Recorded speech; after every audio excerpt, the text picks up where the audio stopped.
महाराष्ट्र विधानसभेची निवडणूक झाल्यानंतर वारंवार निवडणूक आयोग आणि या सगळ्या कामकाजावरच खरं तर प्रश्नचिन्ह उपस्थित केलं जात होतं. काल राहुल गांधींनी पत्रकार परिषदेमध्ये थेट पुरावे जे आहेत तेच या संदर्भात कसा निवडणुकीमध्ये घोटाळा झालेला आहे हे दाखवलं आणि वंचित बहुजन आघाडी म्हणून न्यायालयामध्ये देखील भूमिका मांडण्यात आली होती, उच्च न्यायालयामध्ये. आणि आज वंचित बहुजन आघाडीचे प्रमुख ॲडव्होकेट प्रकाश तथा बाळासाहेब आंबेडकर यांनी एक ट्विट देखील केलेलं आहे. याच सगळ्या अनुषंगाने बोलण्यासाठी आपल्यासोबत स्वतः ॲडव्होकेट प्रकाश आंबेडकर आहेत. सर, कालची राहुल गांधींची पत्रकार परिषद, त्याच्या तुम्ही अभिनंदन देखील केलेलं आहे की कोणीतरी थेटपणे या सगळ्या मुद्द्यावर बोललेलं आहे, काय सर? हे जी वस्तुस्थिती आहे ती मांडली आम्ही. की त्यांनी एक मतदारसंघ घेऊन इलेक्शन कमिशनचे वोटर लिस्ट कशी कमकुवत आहे, वीक आहे आणि मॅन्युप्युलेटेड आहे हे त्यांनी समोर आणलं.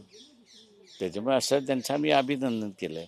आतापर्यंत आम्ही एकटेच इलेक्शन कमिशन बरोबर लढत होतो, ते आता मैदानामध्ये उतरलेले आहेत. त्याच्यामुळे आम्ही त्यांना असं म्हणतो की पब्लिक लढाई आहे, ह्या चालत राहतात, पण या प्रश्नाचा निकाल लागायचा असेल तर कोर्टामध्ये तुम्हाला असं लढणं महत्त्वाचं आहे. मुंबई हायकोर्टाने आमची याचिका जी फेटाळली त्याचा असर अपील आम्ही सुप्रीम कोर्टामध्ये केलेलं आहे. त्याच्यामध्ये इंटरव्हिनर म्हणून काँग्रेस पार्टीने सहभागी व्हावं. खरं तर 76 लाख मतदार जे 6 नंतर वाढलं त्याच्यावर खरं तर निवडणूक आयोगाने स्पष्टीकरण देणं गरजेचं असतं. अशा वेळी भाजपकडनंच त्या सगळ्यावर भूमिका वारंवार मांडली जाते. त्याबद्दल कसं बघतात त्या सगळ्याकडे?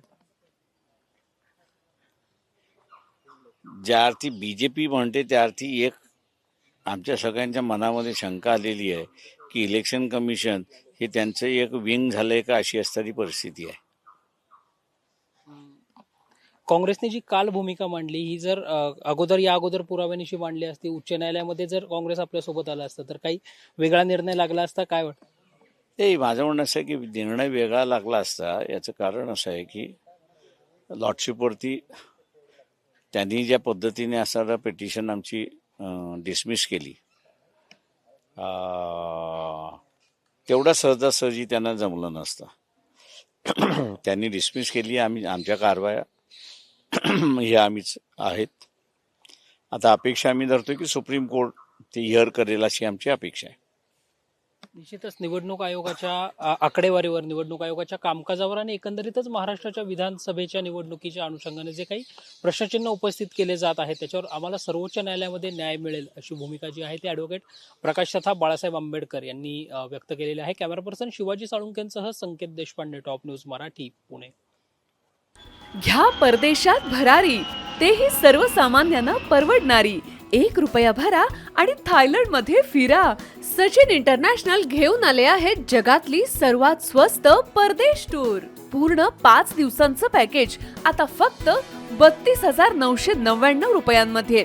पॅकेजमध्ये विमान प्रवास, हॉटेल, ब्रेकफास्ट, ट्रान्सपोर्ट आणि प्रेक्षणीय स्थळे. सचिन इंटरनॅशनल 18 वर्षांपासून पर्यटन क्षेत्रातील एक विश्वसनीय नाव. सचिन इंटरनॅशनल सोबत मनसोक्त फिरा.